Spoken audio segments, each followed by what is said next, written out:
최근에 엔화 환율도 한 148엔을 올라가다 보니까 우리나라 원달러 환율도 한 1380원, 90원대까지 좀 올라간 것 같고요.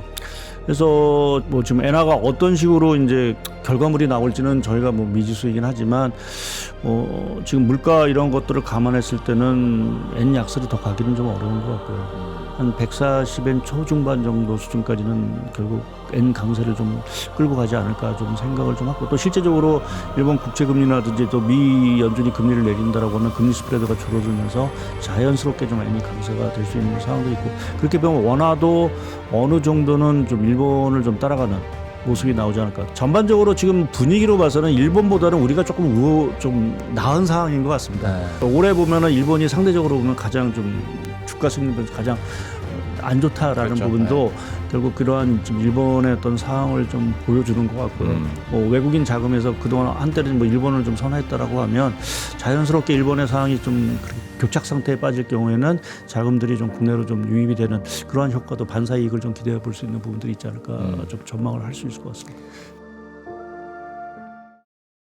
예, 심층 인터뷰 시작하겠습니다. 안녕하십니까, 김영롱입니다. 오늘은 저희가 시장 얘기 한번 해보도록 하겠습니다. 오늘 뭐 조정을 받기도 했습니다만은 꼭 비단 이것 때문만은 아니고 코스피가 역사적인 고점을 뚫기 위해서 지금은 어떤 동력이 있는지, 그리고 대외 변수들은 어떤 것들이 있는지 함께 살펴보면서 그 영향력도 한번 가늠해보고 투자 전략도 새롭게 업데이트 해보도록 할 텐데요.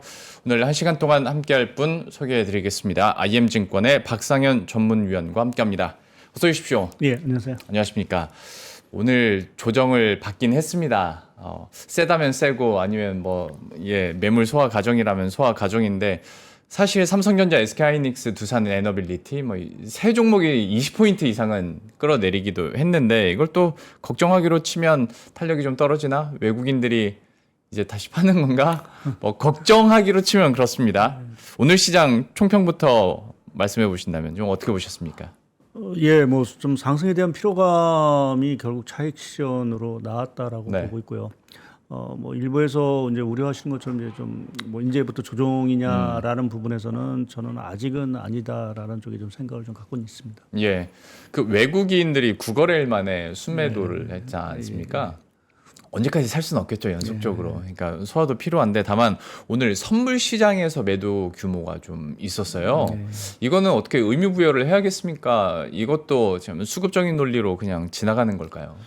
그래서 뭐 오늘 밤에 이제 뭐 파월 의장 뭐 또 발언도 있고 해서 뭐 그러한 어떤 경계감도 있을 수 있는 부분들도 있고, 또 최근 이제 조금 증시 흐름을 보게 되면 뭐 우리나라 증시도 그렇고 미국 증시도 그렇고 이제 사상 최고치 랠리를 계속하다 보니까 계속 일부에서 이제 조정에 대한 얘기들이 이제 스물스물 좀 나오고 있는 어떤, 좀 심리적으로 보게 되면 좀 그러한 것들이 조금 주식시장의 차익 쪽, 어떻게 보면 뭐 선물도 그렇고 선물도 그렇고 좀 그러한 부분에 좀 영향을 좀 미친 것 같고요.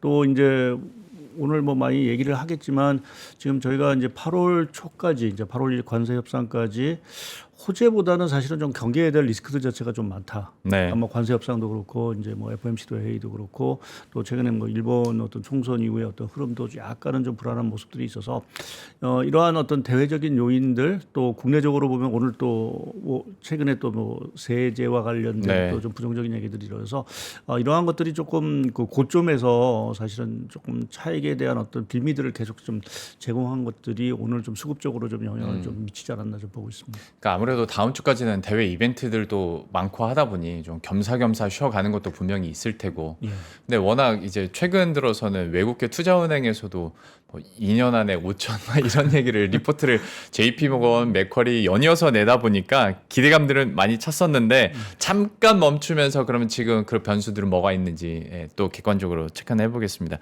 그 대주주 기준 얘기를 해주셨으니까 뭐 결정된 건 아닌데, 다만 보도 통해서 50억 원에서 다시 10억 원으로 내려갈 수 있다. 그러면 이제 결과적으로 나오는 시나리오가 연말에 이거 회피하기 위해서 물량 또 출회되는 거 아니냐, 이런 걱정이거든요. 이 영향력은 좀 어느 정도로 저희가 받아들여야겠습니까? 뭐 실제 그렇게 다시 좀 하향 조정이 된다라고 하면 연말에 가서 또 이제 좀 특히 이제 코스닥이나 이러한 쪽을 중심으로 해서 좀 매도 압력 자체가 당연히 커질 수밖에 없을 거로 좀 보고 있습니다. 네, 말씀하신 대로 이게 아직 결정이 된 사항들은 아닌 사항들이고, 또 그러한 분위기가 오늘 사실 증시 뭐 아까 말씀하셨지만 오늘 좀 차익 그 하락폭 자체가 컸던 게 뭐 반도체라든지 뭐 이러한 그 두산 에너빌리티 같은 뭐 이러한 업종이고 오히려 코스닥 시장 자체의 어떤 하락폭 자체는 코스피 비해서 좀 제한적이다라고 보면 아직은 좀 시장이 이러한 분위기에 완전히 좀 뭐 이렇게 편승한다라고 할까요? 그러한 분위기는 좀 아닌 부분들인 것 같고요. 뭐 아무래도 좀 신정부가 들어와서 여러 가지 이제 증시의 우호적인 정책을 계속해서 좀 추진을 하고 있는 상황들이고 뭐 앞으로도 좀 추가적인 어떤 정책들이 나올 텐데 그러한 연장선상에서 본다라고 하면 그러니까 정책의 일관성 측면에서는 약간은 좀 배치되는 측면이 있어서 과연 아무리 좀 세수 자체가 좀 부족한다 하더라도 이러한 그 어떤 정책의 일관성을 흐트릴 수 있는 이러한 그 대주주 요건 자체를 다시 강화하는 이렇게 좀 금액 자체를 내리는 부분에 대해서 과연 이게 실시가 될지는 조금 아직은 좀 미지수가 아닌가. 그래서 조금 우리가 좀 뚜껑을 좀 열어봐야 되는 부분들로 좀 생각을 하고 있습니다.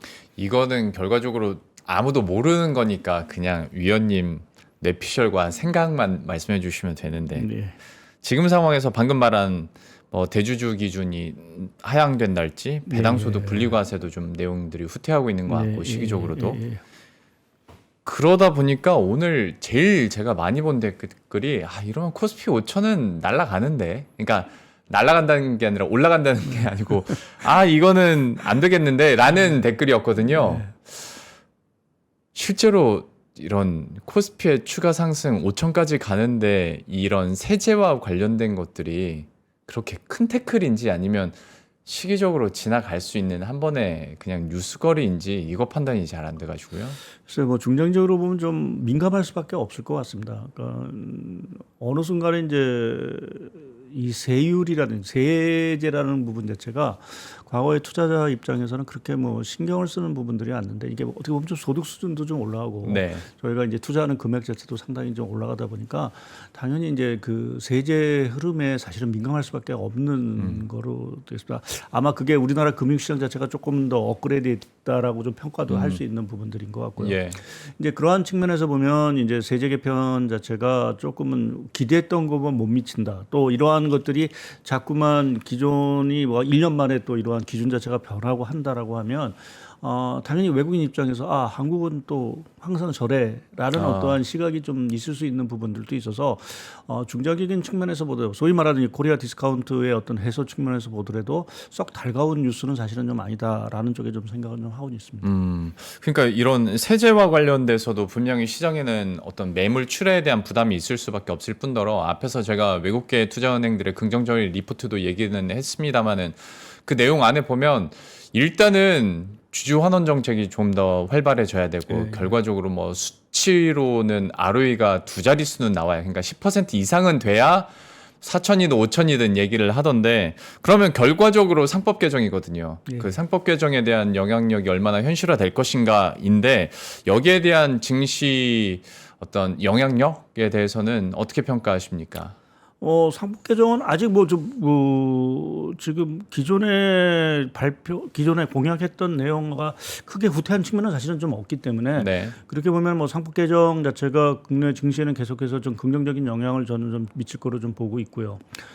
다만 이제 상법 개정에 대한 여러 가지 우리가 뭐 항상 보면 이제 선반영됐다라는 얘기를 많이 하는데 그런 어떤 선반영된 측면에서 보게 되면 이제 실제 상법 개정이 뭐 원한대로 이루어진다 하더라도 그 영향력 자체가 뭐 지속 가능하게 증시에 긍정적인 영향을 미치기는 좀 어려울 것 같고 그 다음은 사실은 그 다음 레벨로 사실은 넘어가죠. 그 다음 레벨이라는 거는 뭐 이러한 또 여타 어떤 그 배당소득 분리과세에 대한 어떤 세율이라든지 뭐 이러한 것들이 추가되는 부분들이 있고 또 무엇보다 기업들이 말씀하신 대로 좀 이익을 벌어야 뭐 아무리 그 좋은 정책이나 제도가 있다 하더라도 기업이 돈을 벌지 못한다라고 하면 사실은 주가가 올라가기는 좀 어려운 부분들이고요. 그래서 그러한 측면에서 보면은 이제 추가적인 어떤 성장 모멘텀을 만드는 뭐 기업의 어떤 활동이라든지 또 정부의 지원 자체도 필요할 것 같고 그것에 어떠한 뭐 우리가 뭐 요새 소비 쿠폰을 뭐 내수 경계 마중물 뭐 이런 얘기를 좀 많이 하는데요. 결국 지금 정부가 추진하고 있는 이 AI 펀드 이러한 뭐 100조짜리 규모 자체가 정말 그 기업들 특히 이제 뭐 우리가 얘기하는 AI 산업 자체를 다시 한번 좀 강화시킬 수 있는 어떤 그러한 마중물 역할을 좀 해줘야 사실은 증시가 뭐 꼭 5천이 아니래도 뭐 좀 저희가 추가적인 어떤 상승 자체를 좀 기대할 수 있지 않을까 하는 생각을 하고 있어서 저는 어떤 이런 제도 개선도 중요한 부분들이긴 하지만 지금 정부가 다음 스텝으로 조금은 이 정책적인 행보 자체를 좀 빠르게 이동을 해야 되는 것이 아닌가. 그래서 지금 공약을 했던 그 AI와 관련된 100조 어떤 그 투자 펀드를 만들고 그것을 좀 조기 집행하는 이러한 모습들이 좀 올해 내에는 조금 가시화해야 되는 부분들이 아닌가 좀 생각을 하고 있습니다. 어떤 정책 자금으로서의 유동성 추가 투입에 대해서도 분명히 얘기를 해주셨고 그 아이디어에 대한 얘기도 첨언을 해주셨는데 그러니까 사실 그래요. 상법 개정 같은 경우에 코리아 디스카운트 지금 당했던 걸 정상화시키자는 정도고 이제 점프업을 하려면 결국에는 기업 가치가 올라가야 되는데 주주 환원 정책만 한다고 뭐 매입 소각만 한다고 해서 ROE가 오른다고 언제까지 오를 건 아니고 결국에는 이익과 또 유동성 새로운 유동성 공급이 지금은 중요한 건데 그러면 좀 아무런 얘기죠. 국내 뭐 성장률 전망치는 지금 1% 밑으로 내려가 있고 각 기업들의 EPS는 좀 하향 조정되고 있는 흐름들인데 이익에 대한 실적과 여기에 따른 시장 영향력 시장의 기대치와는 지금 좀 부딪히는 면이잖아요. 어디가 이길까요? 어떻게 보세요? 그래서 일단 성장과 관련돼서 이제 뭐 저도 올해 우리나라 성장률이 뭐 1%가 채 안 될 뭐 가까스로 1% 정도 되지 않을까라는 점이 좀 뭐 긍정적으로 봐도 이제 그러한 상황들인데요. 추경 합해서 예, 추경 뭐 여러 가지 이제 정책 뭐 자산 효과 네, 뭐 좀 네. 올라가는 거 효과에 보면은 결국 1% 정도의 어떤 성장률 정도만 사실은 기대할 수 있는 부분들이 아닌가 좀 생각하면 그러면 주식시장은 이렇게 뭐 거의 지금 연초 대비 보면 30% 이상 올랐는데 성장률 1% 갖고 그럼 우리가 주가 상승을 얘기할 수 있겠느냐라는 얘기가 나올 텐데 여기에서 한 가지 좀 제가 좀 이제 사례를 들은 게 최근에 좀 독일 사례를 사실 좀 많이 들고 있습니다. 네. 독일 같은 경우 아시겠지만 지금 우리나라보다 성장률이 더 안 좋습니다. 네. 역성장을 한 게 거의 2년 이상 된 상황들이고요. 근데 독일 주가를 보시게 되면 거의 뭐 3년 내에 지금 배 이상 오른 상황들이고요. 계속해서 지금 사상 최고치 낼 일을 좀 하고 있는 상황들이죠. 그럼 독일은 성장률이 좀 그렇게 안 좋은데 그럼 주가 상승을 뭐로 설명하겠느냐라는 측면에서 보면 저 개인적으로 보면은 뭐 독일도 이러한 재정 정책, 그러니까 뭐 특히 이제 신정부가 들어오면서 과감한 어떤 재정 정책도 피고 있고 또 21을 통해서 여러 가지 금리 인하라든지 부양 정책을 이제 핀 효과도 분명히 있는 것 같고요.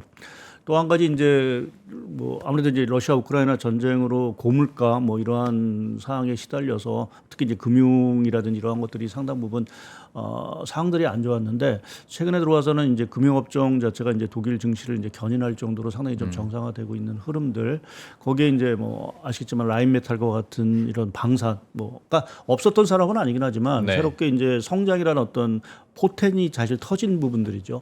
그래서 이러한 것들을 보게 되면 꼭 지금의 어떤 글로벌 주식시장의 흐름 자체가 성장만으로 이제 얘기하기는 조금 한계가 있다. 특히 이제 유동성이라든지 이러한 것들이 워낙 지금 넘쳐나고 있는 상황들이기 때문에 당분간 이제 뭐 펀더멘탈이 악화가 되지 않고 조금만 개선이 되는 상황에서 그러한 글로벌 유동성, 뭐 결국 이제 외국인 자금이 될 수도 있고 국내 어떤 자금이 될 수 있는데 그것이 이제 자본시장, 증시로 사실은 유입을 될 수 있는 여러 가지 이제 촉매제 자체를 결국 만들어낼 수 있느냐 없느냐라는 부분이 이제 관건일 것 같은데 그러한 측면에서 보면은 그래서 이제 정부의 어떤 정책의 어떤 일관성 문제라든지 또 성장의 어떤 모멘텀을 이제 유지하기 위한 어떤 AI 펀드라든지 뭐 이러한 어떤 것들이 동시다발적으로 조금은 이제 좀 정책적인 측면에서 보면 좀 빨리 이루어질 수 있다라고 하면 우리가 1% 성장에 대한 부분 자체가 이제 좀 낮다 하더라도 자산시장 측면에서 보게 되면 주식시장 자체가 상당히 좀 올라갈 수 있는 부분들이 좀 있고요.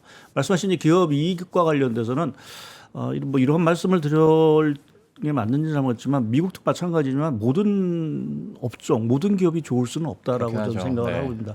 그러니까 특히 이제 저희가 코로나 팬데믹을 거치고 나서 또 이제 중국이 저성장이라든지 과잉을 이제 떠안고 있는 이 상황에서 돈을 버는 기업들 자체는 제한적일 수밖에 없는 상황들이고요. 특히 뭐 미국도 보더라도 뭐 M7으로 대본되는 매그니트 7 자체가 시가총액의 거의 한 30%를 차지할 정도로 네. 물론 이제 특수한 경우이긴 하지만 뭐 독일도 마찬가지지만 주요 뭐 금융이라든지 말씀드린 방산, IT 이러한 것들이 거의 뭐 주시장의 어떤 시가총액 대부분 참여하듯이 이러한 조금 말씀드린 어떤 그러한 성장 동력을 통해서 우리가 잘할 수 있는 산업 또는 기업들 자체가 돈을 조금 많이 벌 수 있다라고 하면 우리가 뭐 다 같이 즐거울 수는 없긴 하지만 전체적으로 뭐 이익의 어떤 성장이라든지 이러한 것들이 그래도 조금 괜찮은 흐름이 좀 나올 수 있지 않을까 좀 생각은 좀 하고는 있습니다.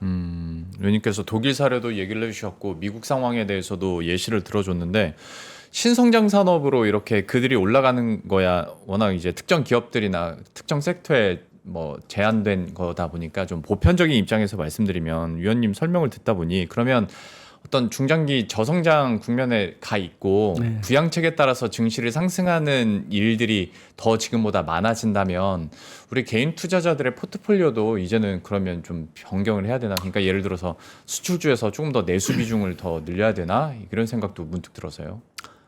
꼭 수출주 내수 있고 수출주를 내수주로 갈아타라라고 이제 말씀을 드린 건 사실 내수 경기는 그렇게 저는 아직 그렇게 긍정적으로 보고 있지는 않습니다. 예, 그러니까 지금 뭐 저희가 소비 쿠폰이 나오면서 단기적으로 내수주 자체가 상당히 좀 좋을 수 있는 상황은 좀 전개가 되고 있지만 이거는 좀 단발성에 그칠 가능성이 있고요. 네. 여전히 우리가 좀 성장이라든지 기업의 이익을 조금 창출할 수 있는 부분 자체는 외부적인 부분들이 아닌가라는 쪽에서 그러니까 수출주가 될 수 있고 내수주 쪽에서는 아무래도 이제 정부가 지금 하고 있는 여러 가지 정책들 특히 이제 AI 정책이라든지 이러한 쪽에 좀 수혜를 좀 받을 수 있는 업종 자체가 뭐 내수 내에서도 사실은 좀 차별화될 수밖에 없지 않을까 좀 생각을 하고 있어서 지금은 그 개인들의 어떤 포트폴리오 측면에서 보게 되면 좀 당분간은 말하면 정책 쪽의 흐름을 네. 쫓아갈 수밖에 없는 그 어떤 포트폴리오 구성이 될 수밖에 없지 않을까 좀 생각을 좀 하고 있고요. 그리고 한 가지 이제 조금 이제 꼭 주식시장을 벗어나서 이제 아까 뭐 독일 증시 뭐 이런 뭐 일본 증시도 사실 올라가는 얘기를 드리는 과정에 좀 하나 좀 요새 느끼는 거는 조금 자산 측면에서 보면 제일 좀 요새 좀 지지부진한 게 어떻게 보면 국채 시장, 채권 시장입니다. 네. 뭐 우리가 금리나 뭐 이런 얘기를 하지만 사실은 이제 전 세계가 재정 부담을 안고 있기 때문에 국채 금리 자체가 잘 이제 떨어지지 않는 상황들이 되고요. 이제 과거 생각을 해보면 이제 독일이나 일본 같은 경우는 국채 금리가 한때는 마이너스였습니다. 네. 그래서 자금들 자체가 사실은 국제시장으로 쏠려갈 수밖에 없는 상황들이었고 지금은 전 세계적으로 재정을 너무 이제 국가들 뭐 부담도 되고 이렇게 풀다 보니까 이제 자금들 자체가 채권의 수익률을 좀 기대하기가 쉽지 않은 상황들로 네. 전개가 되고 있고요.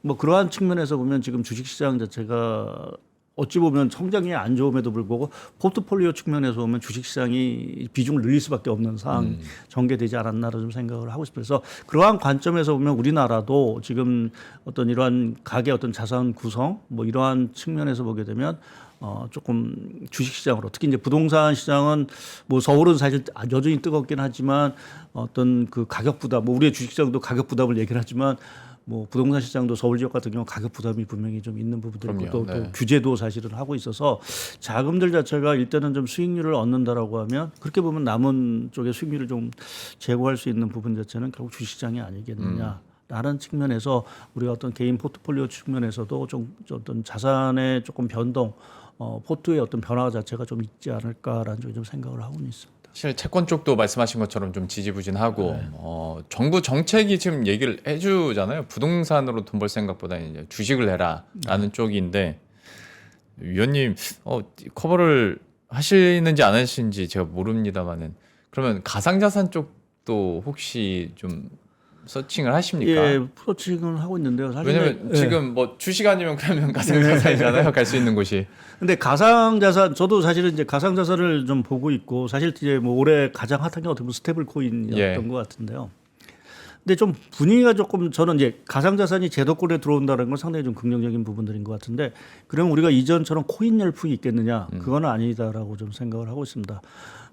이 스테이블 코인이라는 거는 결국은 가격은 사실은 변동이 없는 부분들이고 그것을 이제 만드는 그 발행하는 회사 자체에 대한 주가라든지 그렇죠. 이러한 네네. 것들이 좋아지는 거고 실제 코인 자체 스테이블 코인은 사실은 이제 말 그대로 스테이블하게 가는 부분이고 나머지 이제 그 코인과 같은 게 물론 이제 알트코인이라고 얘기를 하죠. 비트코인을 제가 이러한 쪽에서 뭐 가격 변동은 상당히 있긴 하지만 우리가 알고 있는 비트코인이라든지 이더리움이라든지 이러한 쪽은 이전만큼 그렇게 가격의 어떤 상승을 그렇게 크게 기대하기는 위험에 대비해서 보면 수익률 자체를 높게 기대하기는 사실은 좀 어려운 부분들이 좀 있는 것 같습니다. 그래서 저는 뭐 최근에 뭐 스테이블 코인 시장으로 해서 자산 시장이 뭐 특히 이제 미국도 이러한 뭐 가상 자산을 육성을 하고 있지만 이것이 오히려 제도권으로 들어오게 되면서 수익률 자체는 전체적으로 좀 안정화되는 좀 쪽으로 수렴하지 않느냐라는 쪽에서 우리가 자금이 갈 수 있는 부분이 꼭 코인으로 이게 뭐 이것이 몰려간다 이전처럼 코인 열풍이 있을 거다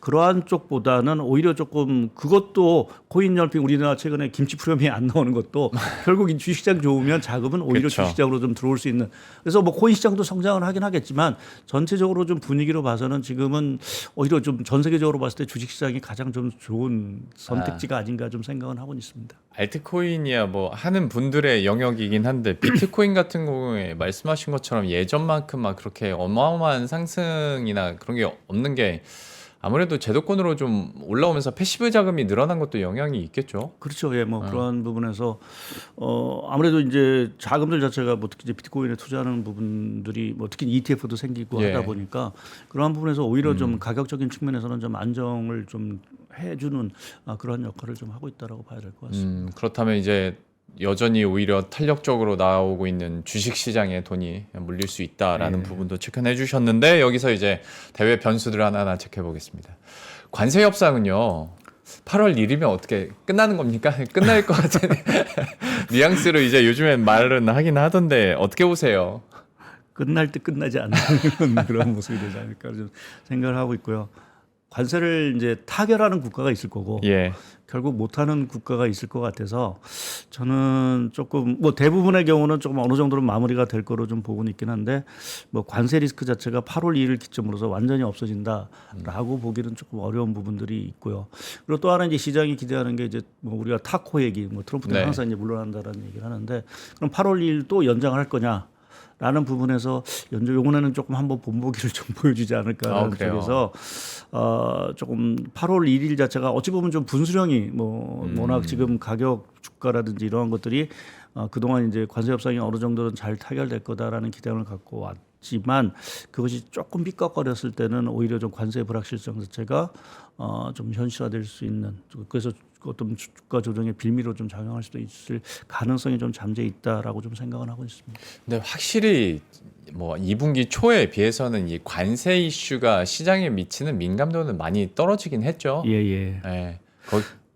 그러니까 그 민감도가 떨어진 거를 좀 보게 되면 물론 이제 관세 협상이 본격적으로 시행이 안 되고 이제 계속 연기를 시켜줬다라는 네네. 부분도 하나 있고 또 한 건 잘 아시겠지만 관세가 인상이 됐음에도 불구하고 미국의 물가가 사실은 크게 움직이지도 않았고 네. 또 소비도 사실은 움직이지는 않았던 부분들이 좀 있는 것이고 또 하나 최근에 이러한 관세 협상에도 불구하고 전 세계 교역량 자체가 오히려 감소하지 않고 늘어났다라는 부분 자체가 이러한 관세 불확실성에서도 전 세계 주식시장 자체가 상당히 좀 좋은 흐름으로 좀 가고 있는 상황으로 좀 봐야 될 것 같습니다. 그런데 그렇다고 해서 저희가 뭐 관세 영향이 없냐?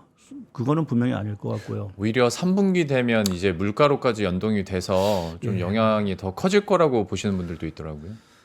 가능성을 완전히 배제할 수는 없긴 하지만 좀 가능성은 있다라고 봐야 될 거예요. 이제 우리 뭐 저도 뭐 들은 얘기 정확하게 우리나라 지금 미국의 관세를 뭐 5월인가 6월에 2조 원을 냈다라고 얘기를 들었거든요. 어마어마한 돈을 관세로 이제 부과하는 거고 사실 그 금액 자체는 지금 결국 그럼 누가 부담하느냐? 미국 가게나 기업이 부담하느냐?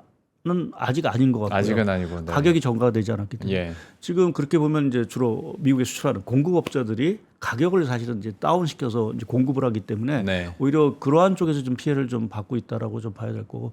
근데 이렇게 마진 깎아먹기를 마냥 할 수는 없을 것 같고요. 그쵸. 이제 그게 어느 순간에는 이제 가격으로 좀 전가가 될 수 있는 부분들이 있어서 말씀하신 대로 이제 3분기 쪽에서의 좀 그 관세발 인상, 특히 이제 8월 1일부터 이제 본격적으로 10%가 아니라 어느 날에 15%, 어느 날에 20%를 관세를 매긴다라고 하면 조금 영향이 조금 더 들어올 수도 있는 상황들이어서 결국 그러한 데이터를 저희가 볼 수 있는 게 아마 8월, 9월 정도 그렇죠. 데이터를. 네. 예. 그래서 그때는 조금은 이제 그러한 리스크들이 좀 있다라고 좀 생각하는데, 근데 좀 하나 이제 관세 영향과 관련돼서 제가 조금 긍정적인 말씀, 뭐 긍정적일지는 모르겠 말씀을 좀 드릴 수 있는 거. 사실 우리가 관세 이제 불확실성이 딱 터지고 나서 관세 전쟁이라는 얘기를 사실 많이 했지 않습니까? 네. 미국이 관세를 인상하면 똑같이 관세를 인상하고 해서 맞불 뭐 이러한 것들을 할 거기 때문에 전 세계 수요 자체가 다 줄어들 거다라는 이제 얘기를 좀 했었는데, 근데 막상 지금 상황을 보게 되면 중국을 제외하고는 거의 미국의 일방적인 게임, 미국이 관세를 인상해도 오히려 미국 제품에 대한 관세를 제로로 내리는 국가가 지금 타결한 국가는 대부분 네. 그러한 상황이라고 보면 결국 최악의 상황은 벌어지지 않았다라는 부분, 또 미국이 관세라는 부분 자체를 소비자한테 아직 전가되지 않는 부분에 있어서의 중요한 것들은 결국 공급하는, 그러니까 뭐 결국 뭐 우리가 아세안이 될 수도 있고 우리나라도 될 수 있지만 그러한 국가들이 일부 좀 손실을 보면서 그거를 커버하고 있고, 그 커버 자체를 그러면은 이제 손실을 보고 있는데 그러면은 그냥 손실만 남느냐?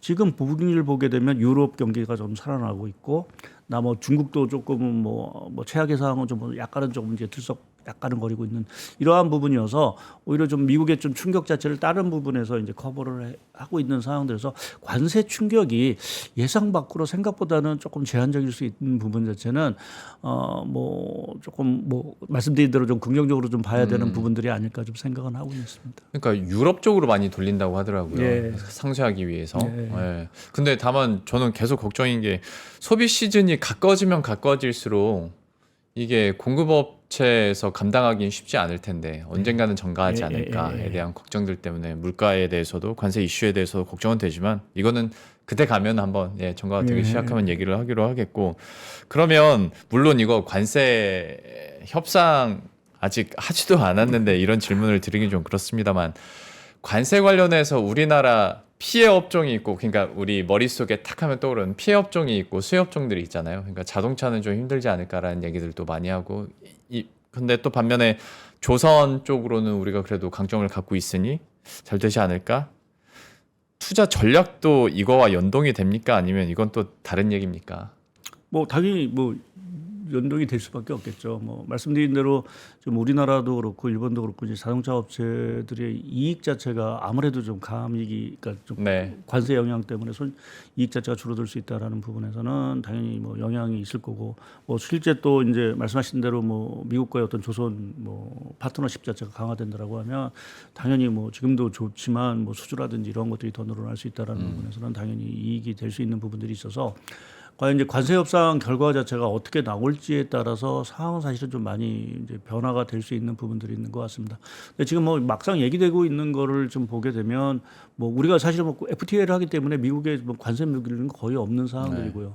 특히 뭐 자동차 같은 경우도 거의 이제 지금 무관세로 들어오기 때문에 사실은 지금 미국 자동차에 대한 선호가 안 좋아서 그럴 뿐이지 저희가 뭐 미국 그에 대해서 관세를 물이고 하는 어떤 장벽이 있는 부분들은 아닙니다. 그건 사실 미국이 풀어가야 될 문제고, 뭐 테슬라 같은 경우에는 오히려 좀 수요가 있는 상황들이고요. 그래서 그거는 정말 미국이 잘 만들면 그 수요가 되는 부분들이고, 지금 얘기되고 있는 거는 이제 뭐 농산물 시장이라든지 뭐 특히 이제 쌀이라든지 뭐 이러한 또 뭐 소고기 같은 부분들이 있고, 뭐 디지털 장벽에 대한 문제 뭐 이러한 것들이 좀 있어서 실제적으로 보면 업종에 그렇게 타결이 됐을 경우 이렇게 우리 굵직굵직한 업종에 그렇게 큰 타격을 주지는 않을 거로 좀 보고 있습니다. 물론 아직 이제 반도체에 대한 부분이 아직 그 클리어하게 좀 분명하게 안 나와서 뭐 그러한 반도체 쪽에 좀 불확실성이 있긴 하지만 전체적으로 봤을 때는 그렇게 큰 데미지는 충격은 주지는 않을 거, 타결만 된다라고 하면 주지는 않을 거로 보는데, 사실 오히려 저희가 우려해야 되는 거는 이게 협상이 되느냐 안 되느냐가 자체, 타결이 되느냐 안 되느냐가 더 중요할 것 같습니다. 그러니까 소위 말해서 우리가 이런 제로섬 게임이 되지 않을까. 타결된 국가하고 안 타결을 하지 못한 국가는 수혜가 사실은 그때부터 차이가 나겠죠. 그러니까 타결을 못한 국가의 부분을 오히려 타결된 쪽이 이제 가져올 수 있는 상황들.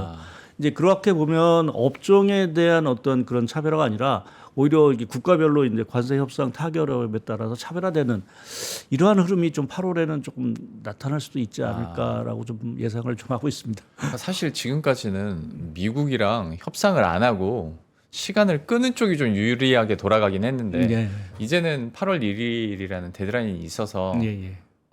빨리 하는 쪽이 오히려 제로섬으로 많이 가져갈 수도 있겠다라고 얘기를 그렇죠. 하시는 그러니까 건가요? 그거는 이제 트럼프 대통령이 더 이상 이제 지연을 물론 협상하는 것들이 뭐 순탄화돼서 조금 더 뭐 양보를 좀 할 수 있긴 하지만 네. 뭐 최근에 들리는 거 뭐 일본 같은 게 뭐 정말인지 아닌지 모르겠지만 일본과는 협상 자체가 잘 안 된다라는 어떤 얘기도 들리고 있고 네, 네. 한 상황들에서 만약 일본이 예를 들어서 일본은 협상을 타결을 못하고 우리가 만약 타결을 했다. 그러면 일본은 뭐 한 25% 관세를 맞을 거고 우리는 뭐 그보다는 낮은 뭐 15%에서 한 20% 내외 관세를 맞는다라고 하면 그러한 부분에서 차이가 있을 수 있다라고 좀 보고 있는 거죠. 그러면 오히려 자동차가 확 올라갈 수도 있겠네요. 뭐 그런 측면에서는 좀 단기적으로는 좀 수혜를 좀 볼 수 있는 부분들도 있겠죠. 네, 그러게요. 어떻게 되는지 이건 지켜보겠습니다. 사실 질문 자체가 다 이제 미래를 가정한 예, 질문이다 보니까 쉽지는 않겠지만 주요 포인트들은 또 위원님께서 계속 짚고 계시니까 참고하시길 바라겠고요. FMC 7월 FMC에 대해서도 얘기를 해보겠습니다. 뭐 시장 컨센이야 당연히 동결이긴 한데 뭐 금리 인하가 필요하다는 얘기가 아예 안 나오는 건 아니고 예. 관전 포인트는 좀 어디에 두고 계십니까? 반대표 수를 보고 있습니다. 반대표수. 그러니까 금리 동결을 반대하는 숫자가 과연 몇 명이나 나올지라는 부분이 조금은 좀 관전 포인트가 되지 않을까 좀 보고 있고요. 결국 지금 뭐 원로 이사 같은 경우는 대표적으로 금리 인하해야 된다고 주장을 하니까 네. 반대표 한 표는 나왔을 것 같고 그러면은 이제 추가적으로 거기에 동조하는 사람이 있을 거냐라는 부분 자체는 결국 동조하는 쪽, 그러니까 금리 동결을 반대하는 쪽의 수가 뭐 최소 2명에서 3명 정도가 나온다라고 하면 9월에 대한 금리 인하 가능성은 상당히 더 확산이 될 수 있는 부분들이 저는 있다라는 좀 생각을 좀 할 수 있고요. 근데 다만 이제 부정적인 것도 있겠죠. 그러니까 트럼프 대통령이 파월 흔들기를 더 심하게 할 수도 있는 가능성. 예. 그러니까 뭐 연준 내에서도 이제 자기 동조 세력 자체가 이제 생겼다라는 네. 측면에서 보면 지금 파월 뭐 해임 자체는 저는 이제 시키지는 못할 거로 보고요. 왜냐하면 해임을 시킨다는 게 그렇게 쉽지는 않은 뭐 네. 해임 절차가 뭐 공식적으로 있는지도 사실 좀 명확하지 않은 상황들이고요. 설사 해임을 시켰을 때 만약 그 파월 의장이 소송을 뭐 요새 우리나라도 봐도 소송을 많이 하는데 소송을 했을 경우 그것이 결정이 되기까지는 아마 파월 의장의 임기가 끝나는 이후에나 결정이 되지 않을까. 그러면 내년 뭐 한 4월 이후에 결정이 된다라고 하면 연준 의장이 없는 상태에서 연준이 굴러갈 수도 있는 상황들. 그렇게 되면 조기 금리 인하가 오히려 더 뒤로 밀려질 수도 있는 여지도 사실은 있어서 파월 의장이 뭐 흔들기는 하겠지만 사실은 이제 뭐 해임까지 가는 이러한 상황은 아닌데 일단 말씀드린 대로 7월 뭐 금리 동결 자체가 뜨면 뭐 한 번 또 얘기를 할 거고 거기에 만약 결과적으로 보면은 자기 얘기에 금리 인하에 동조하는 위원들 자체가 조금 늘어난다고 하면 그 파월 의장의 흔들기 이것은 더 강도가 좀 심해질 수 있는 부분들이어서 그것이 뭐 9월에 금리 인하 가능성은 높일 수 있긴 하지만 전체적으로 좀 국제 시장에 좀 불안감을 좀 증폭시킬 수 있지 않을까. 특히 이제 달러화라든지 이러한 것들을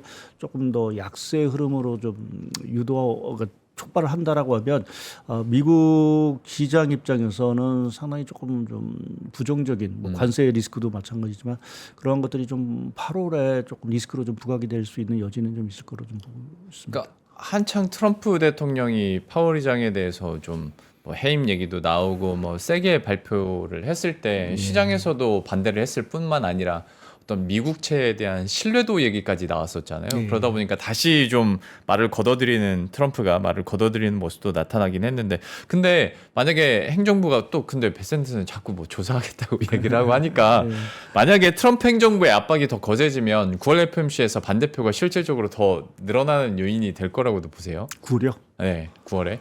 뭐 9월인데 사실 죄송합니다. 7월에. 7월이요. 네, 이번에. 7월은 뭐 지금 거의 뭐 다음 주기 때문에 지금 뭐 생각들은 거의 굳혀졌을 것 같고요.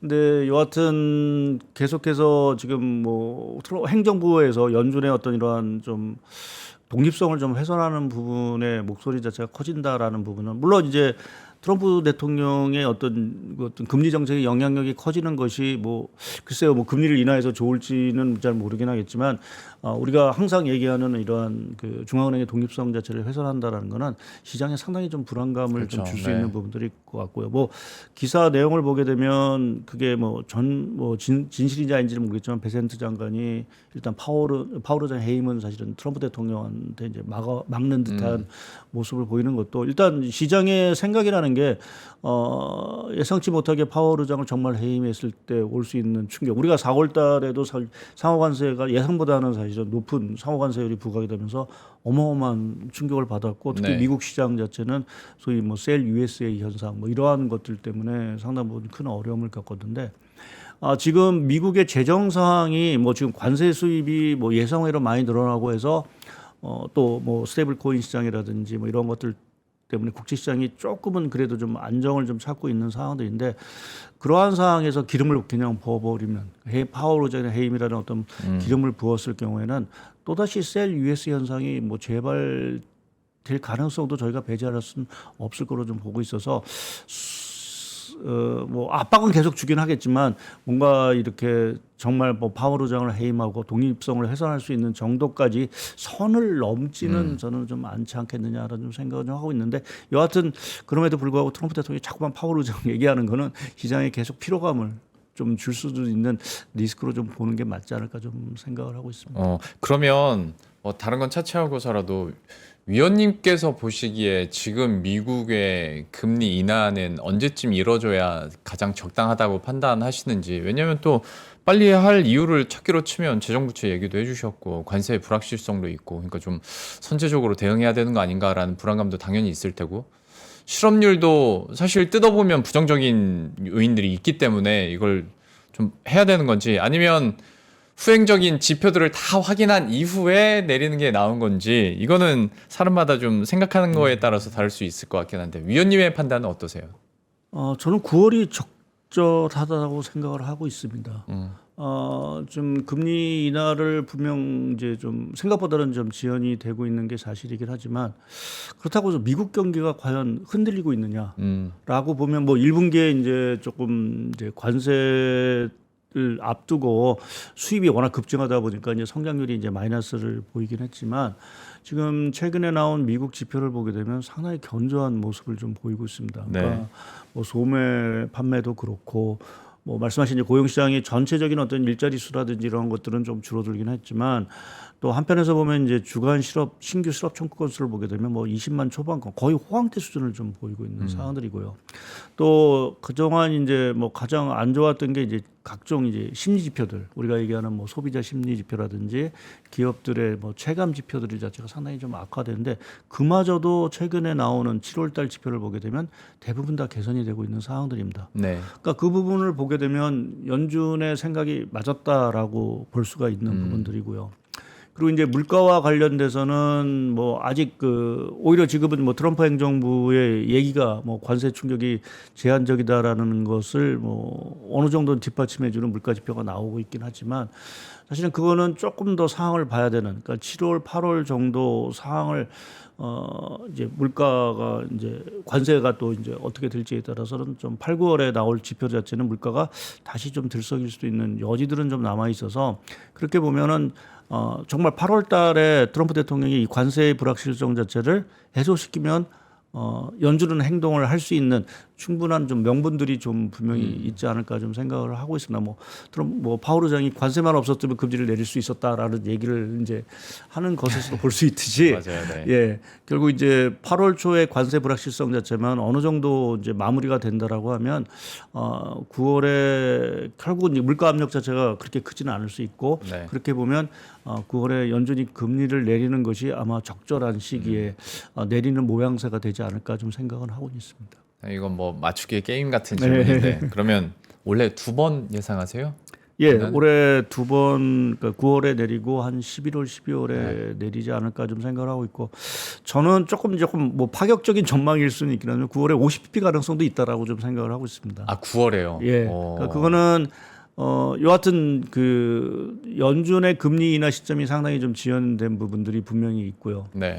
지금 뭐 소비자 물가하고 미국의 기준금리를 비교해 보면 기준금리는 4.5고 소비자 물가는 지금 2% 후반대니까 지금 거의 그 실질금리 기준으로 보게 되면 1.5% 훨씬 넘는 정도의 어떤 지금 실질금리 상황은 뭐 결국 그것이 왜 부담스럽냐라고 보게 되면 첫째는 주택 시장에 상당히 좀 부담스러울 수 있는 부분들이 있고요.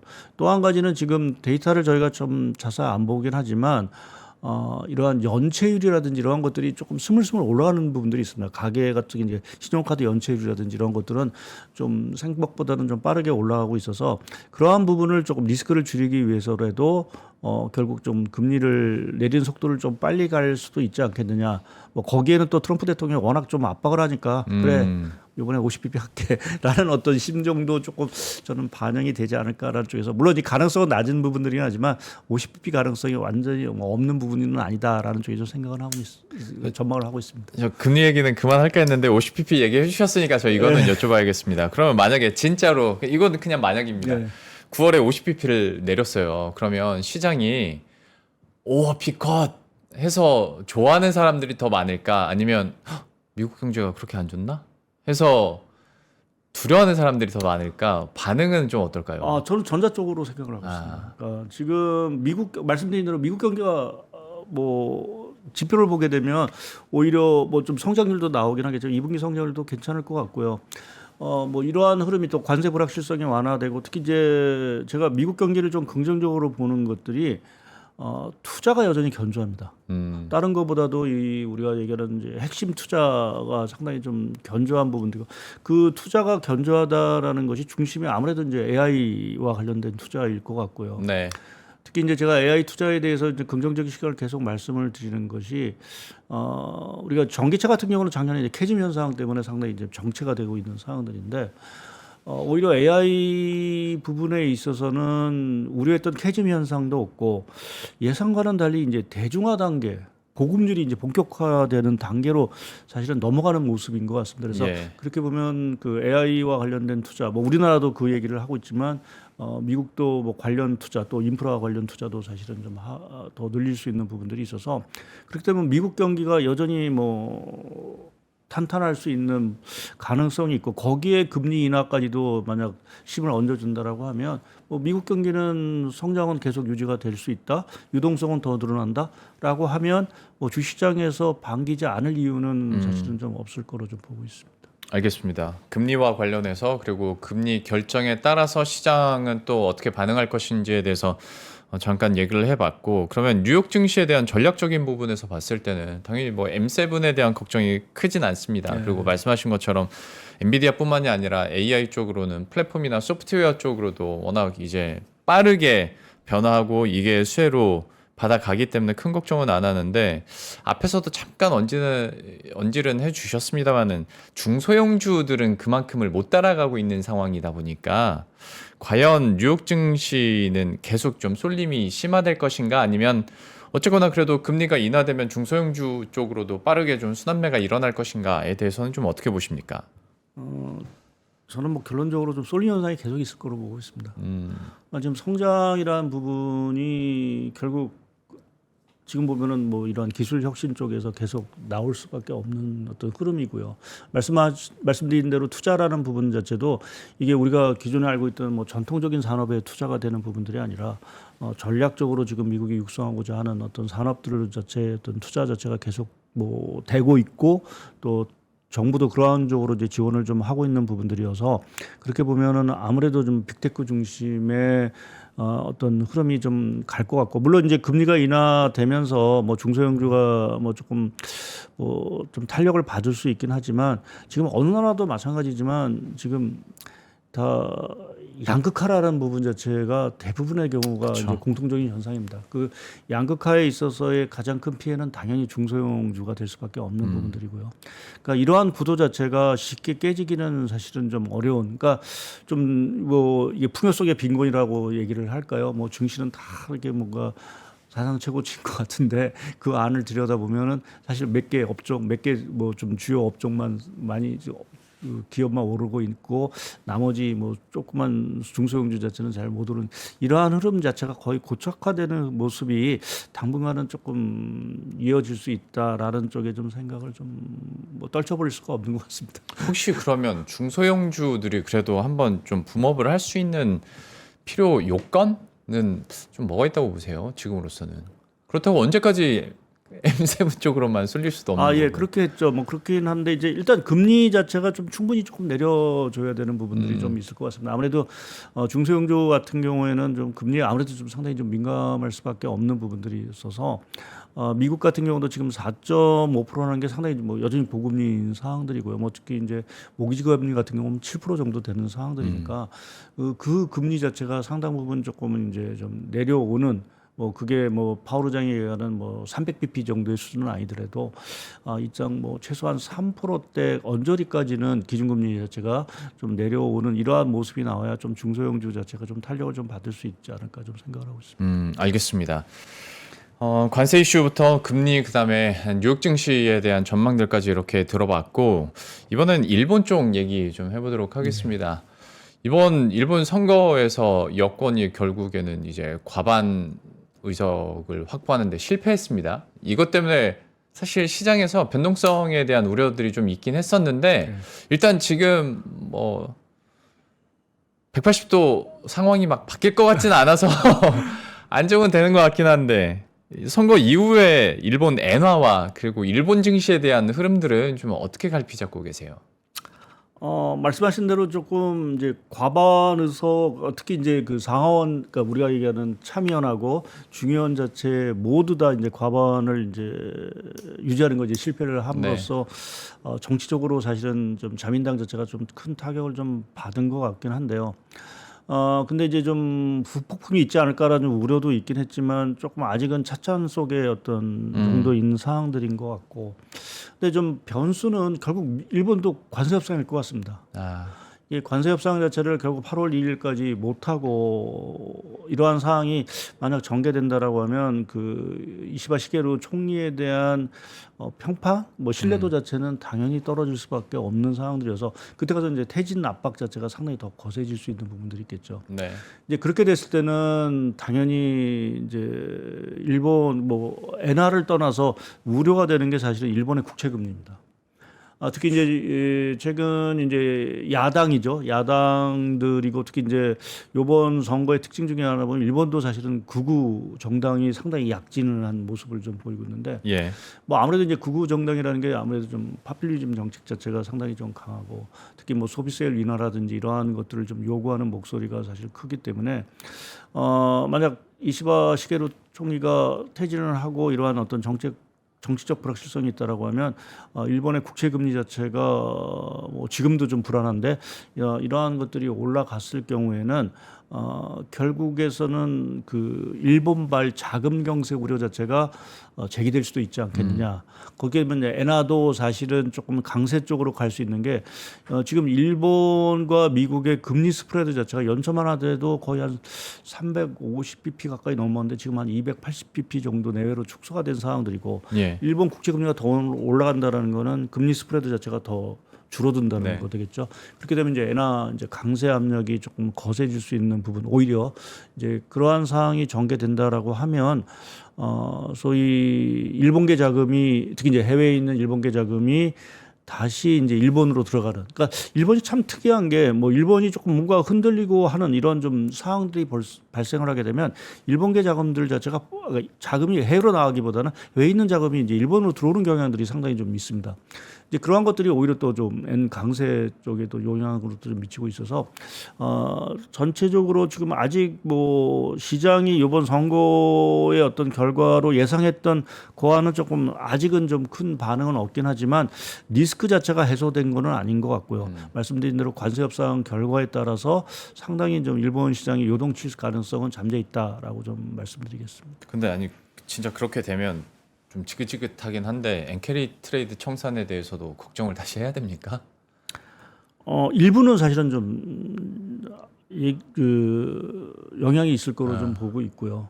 뭐 아무래도 특히 이제 뭐 또 처음으로 돌아간 느낌인데 이제 미국 증시도 최근에 뭐 보면 뭐 너무 올라서 좀 조정이 임박했다라는 어떤 소식도 들리고 네. 하는 상황들이어서 이게 뭔가 계속 갈 것 같긴 한데 이게 뭐 리스크 자체가 없는 부분들은 아닌 것 같고요. 저희가 뭐 경험을 했지만 벌써 재작년인가요? 뭐 시간적으로 보면 그런 것 같은데 이제 엔케리 트레이 청산 한번 있으면서 한번 맞아요. 저희가 네. 화들짝 놀랐던 부분들인데 물론 그 정도의 충격은 아닐 수 있는 부분들은 있습니다. 근데 자금이라는 게 결국 일본의 국채 금리가 올라간다는 거는 그만큼 조달 금리가 올라간다라는 부분에서 당연히 이제 레버리지 투자를 자체를 하기가 사실 좀 어려운 상황이 계속될 거고 그러면 당연히 이제 투자가 위축돼서 또 기존에 했던 것들도 이제 결국 상환을 하는 게 오히려 네. 맞을 수 있는 상황들이 전개가 되기 때문에 그렇게 보면 엔케리 청산이 뭐 적지 않아 나타날 수 있는 가능성, 그러니까 뭐 자산 가격이 올라간 부분도 있고 마침 뭐 또 난 그냥 입참에 좀 정리를 해서 차익 실현하겠다라는 어떤 실현 때문에 엔케리 자금 자체가 청산이 될 수 있는 리스크는 있을 수 있다라는 쪽인데 뭐 말씀드린 대로 이게 뭐 아주 뭐 증시를 완전히 또 폭락시키고 네. 뭐 이렇게 조정을 자체를 길게 시키는 것보다는 좀 단기적인 어떤 충격 정도로 일단은 좀 영향을 나타날 수 있는 가능성은 좀 있다라고 봐야 될 것 같습니다. 아니 제가 이거 여쭤본 이유 중에 하나가 다음 주인가요? BOJ 금통이 있잖아요. 예. 그러면 여기서 금리 상승에 대한 압박이 계속 이런 상황에서 있을까에 대한 의문점이나 궁금증이 좀 있어서 근데 시장 컨센은 어쨌거나 금리 상승 뉘앙스는 계속 풍길 거라고는 하던데 좀 어떻게 보세요? 이 사안에 대해서. 근데 일본 은행 같은 경우 이미 조금 정책적으로 좀 그렇죠. 좀 긴축의 기조를 조금 이제 느슨하게 하는 상황들인 예. 것 같고요. 그래서 뭐 물론 저쪽 얘기를 하겠죠. 뭐 물가가 오르고 하면 뭐 금리를 언제든지 인상할 수 있다라고 하지만 뭔가 조치적으로 봤을 때 긴축적인 조치로 나서지는 어려울 거로 보고 있습니다. 특히 지금 뭐 최근에도 보면 영국 같은 경우도 이제 좀 뭐 국제 오퍼레이션을 통해서 장기 금리를 낮추고자 하는 노력들이 사실은 좀 있었고 일본도 그렇게 보면 지금 상황에서는 금리를 올리는 게 지금 뭐 물가 때문에 올리는 게 좋은 것이 아니라 오히려 좀 장기 금리라든지 이런 것들을 낮추는 게 오히려 조금 더 필요한 상황들이기 때문에 그렇죠. 그렇게 보면 일본 은행 우에다 총재의 어떤 뭐 코멘트라든지 이러한 것들이 상당히 매파적으로 나올 가능성은 저는 커 보이지는 않는다라고 좀 생각을 좀 하고 있습니다. 그래서 그러면 뭐 일본 통화 정책에 대한 어떤 회의 결과 이러한 것들은 뭐 시장에 지금 뭐 충격을 줄 수 있는 그러한 상황으로 전개되지는 않지 않겠느냐라고 좀 생각하고 있습니다. 그래도 어떤 긴축에 대한 뉘앙스는 놓지는 않잖아요. 예. 그러면 지금 일본의 부채를 생각했을 때 이게 유효한가? 그냥 이게 맞는 건가? 예. 그냥 이론적으로 부딪히는 부분이 있어서 예. 그 현상은 좀 어떻게 보세요? 일본은 왜 그럴까요? 일단은 좀 뭐 정상화 차원에서 금리는 어느 정도로 올라가야 되는 필요성이 분명히 있고요. 지금 일본의 지금 소비자 물가가 6월 기준으로 보면 3.3%입니다. 네. 물론 이제 쌀 가격이 100% 폭등하고 하는 영향들이 있긴 하지만 우리가 마이너스 금리를 물가를 생각을 해보면 지금 3%대 물가를 좀 보이고 있다라고 하면 무턱대고 저금리를 금리를 낮게 가는 게 사실은 좀 좋은 상황들은 아닌 것 같고요. 어느 정도는 좀 금리를 정상화시켜주는 것도 필요한데 지금 그것이 지금 당장 해야 되느냐라는 부분에서 보면 조금 상황 자체가 그걸 당장 하기에는 조금 이제 어려운 부분들이 있고 말씀하신 대로 또 지금 뭐 정부 여당도 좀 우리나라 비슷하게 소비 쿠폰을 사실은 이제 워낙 지금 물가 고통이 커서 그걸 뭐 지급하느냐 안 하느냐 얘기하고 있어서 재정적인 부담도 사실은 더 커질 수 있어서 그걸 생각해 보면 무턱대고 BOJ가 이제 금리를 뭐 자기 어떤 생각만으로 올릴 수는 없는 것 같고요. 아마 BOJ도 이제 물가라든지 재정 수지 뭐 이러한 것들을 종합적으로 고려하면서 금리 인상 행보를 가지 않을까라는 좀 생각을 하고 있고 그것이 생각보다는 조금 더 지연될 가능성은 있다라고 좀 봐야 될 것 같습니다. 그러면 그 행정부 입장에서 추가 부양책에 대한 가능성도 얘기는 많이 나오던데 네. 여기에 대해서는 어떻게 보세요? 뭐 가능성은 있을 것 같습니다. 아무래도 좀 뭐 지지율이라든지 이런 것들이 떨어진다라고 하면 당연히 뭐 일본 국민들의 불만 목소리는 당연히 커질 수밖에 없기 때문에 그것을 생각해서라도 이제 뭐 어느 정도의 재정 지원 자체는 필요하지 않을까. 그래서 뭐 소비세율 자체를 인하하기보다는 뭐 단발성으로 조금 이제 뭐 우리나라 비슷한 그런 소비 어떤 지원금 자체를 좀 지원하는 정책 쪽으로 부양 정책을 좀 쓸 여지는 있다라고 좀 생각을 하고 있습니다. 그러면 지금 시장의 컨센 더불어서 위원님의 지금 평가나 전망들을 도합해 왔을 때 예전 같은 경우에도 우리 원화와 엔화의 예. 그런 민감도 영향력이나 아니면 시장에 대한 영향력이 굉장히 컸는데 예. 지금은 영향이 어떨 거라고 보세요? 만약에 그러니까 금리 인상 기조를 일본 측이 계속 유지를 하고 또 반면에 또 추가 부양책을 계속 내놨을 때 우리 시장에 대한 영향력은 저희가 어느 방향으로 가늠을 해야겠습니까? 뭐 환율 측면에서 보면 어느 정도 엔화하고 동조화되는 모습은 분명히 있을 거로 네. 보고 있습니다. 뭐 지금도 최근에 보면은 조금 이제 다시 좀 위안보다는 엔에 좀 따라가는 모습이 좀 네. 강한 것 같고요. 그래서 최근에 엔화 환율도 한 148엔을 올라가다 보니까 우리나라 원달러 환율도 한 1,380원, 90원대까지 좀 올라간 것 같고요.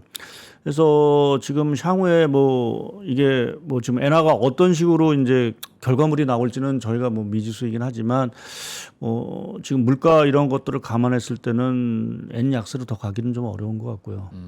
그렇게 보면은 어느 정도 일정 부분은 조금 엔을 조금은 전 레벨보다는 조금 낮추는 아주 그렇다고 해서 뭐 130엔 이러한 모습으로 낮추는 모습은 아닐 것 같고 결국 한 140엔 초중반 정도 수준까지는 결국 엔 강세를 좀 끌고 가지 않을까 좀 생각을 좀 하고 또 실제적으로 일본 국채 금리라든지 또 미 연준이 금리를 내린다라고 하면 금리 스프레드가 줄어들면서 자연스럽게 좀 엔이 강세가 될 수 있는 상황들이 있고 그렇게 보면 원화도 어느 정도는 좀 일본을 좀 따라가는 모습이 나오지 않을까. 그렇게 또 공교롭게 우리나라의 어떤 경제 성장 모멘텀 자체도 상반기에 비해서 하반기가 여하튼 좀 강해질 수 있는 부분들도 네. 좀 워낙 강세 요인이어서 어느 정도는 좀 이렇게 동조화돼서 가는 모습이 나오지 않을까. 그래서 뭐 원화 환율 기준으로 보게 되면 한 뭐 900원 초반대 900 지금 930원인데요.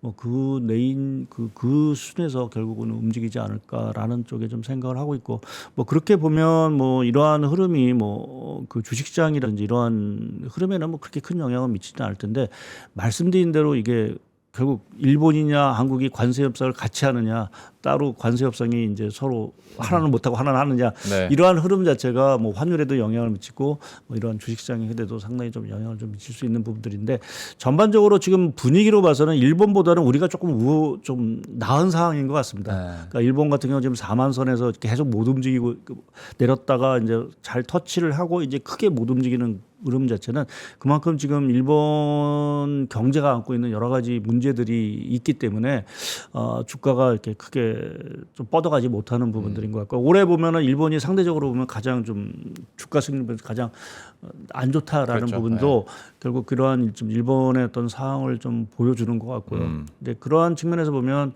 뭐 외국인 자금에서 그동안 한때는 뭐 일본을 좀 선호했다라고 하면 자연스럽게 일본의 상황이 좀 그렇게 교착 상태에 빠질 경우에는 자금들이 좀 국내로 좀 유입이 되는 그러한 효과도 반사 이익을 좀 기대해 볼 수 있는 부분들이 있지 않을까 좀 전망을 할 수 있을 것 같습니다. 그러니까 참 시장 입장에서 봤을 때 관세에 대한 시장 민감도가 많이 떨어졌다고는 하지만 분석을 하다 보면 기승전 관세로 예, 지금은 어쩔 수가 없는 것 같습니다. 8월 1일이 될 때까지 그리고 이후에 어떤 소식이 나오느냐에 따라서 좀 시장에 대한 방향성도 약간 좀 차별화가 될 수 있을 것 같은데 이거는 또 뉴스 나오면 저희가 계속 팔로우 해보도록 하겠고요. 오늘 국내 변수들과 또 대외 변수들까지 이렇게 쭉 정리를 한번 해봤습니다. IM증권의 박상현 전문위원과 함께했습니다. 오늘 말씀 고맙습니다. 예, 감사합니다.